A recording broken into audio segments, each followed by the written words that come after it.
Good morning guys. കുറേ ദിവസമായാലും ഒരു രാവിലെ ചെയ്തിട്ട് മടിയാണ് ഗൈസ്, ഭയങ്കര മടിയാണ്.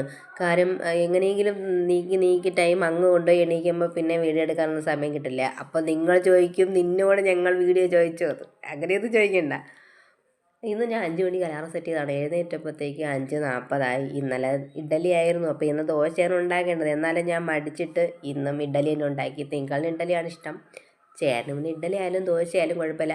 ഈ കരയിലും വെള്ളത്തിലും പോകാത്തൊരു ടൈപ്പ് ഞാനാണ്. എനിക്ക് ഇഡ്ഡലിയും വലിയ താല്പര്യമില്ല, ദോശയും വലിയ താല്പര്യമില്ല.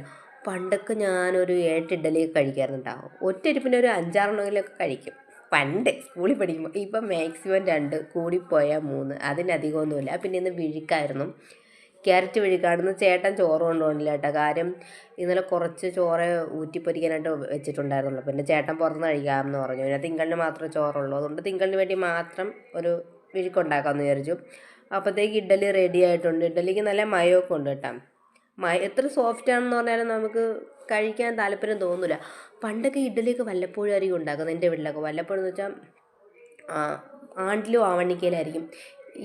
അന്നൊക്കെ കൂടുതലും പുട്ട്, മറ്റേ ജയിലുണ്ട, ഗോതമ്പ് ദോശ, അങ്ങനത്തെ ഐറ്റംസാണ്. ഇപ്പം അതൊക്കെ വല്ലപ്പോഴാണ് ഉണ്ടാക്കുന്നത്. ഇപ്പോൾ സ്ഥിരം ഇത് തന്നെയാണ്. അതിൻ്റെ ഇടയ്ക്ക് ക്യാരറ്റ് വഴിയൊക്കെ സെറ്റായി. പിന്നെ തിങ്കളിന് വേണ്ടി മാത്രം കുറച്ച് ചമ്മന്തി അരിക്കാമെന്ന് വെച്ചു.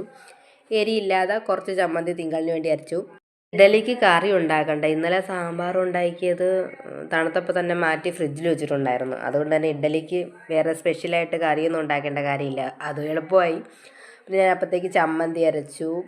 കുറച്ച് മുളക് പൊടി മാത്രമായിട്ട് ചമ്മന്തി അരച്ചു. തിങ്കളിന് സ്കൂളിൽ കൊണ്ടുപോകുന്നത് വിഴുക്ക്, ചമ്മന്തി, പിന്നെ മുട്ട ചിക്കിയതാണ്. സ്നാക്സ് ആയിട്ട് കൊണ്ടുപോകുന്നത് മാൽക്കിസ്റ്റാണ് കേട്ടോ. ചോറിൽ കൂടെ ഞാൻ കുറച്ച് സാമ്പാറും കൂടെ ഒഴിച്ചിട്ടുണ്ട്.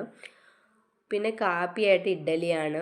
ഇഡ്ഡലിയും സാമ്പാറും. അവൾക്ക് പീസൊന്നും ഇഷ്ടമല്ല, മലക്കറി പീസൊന്നും ഇഷ്ടമല്ല. എന്നെപ്പോലെ തന്നെയാണ് എൻ്റെ കുട്ടിയും.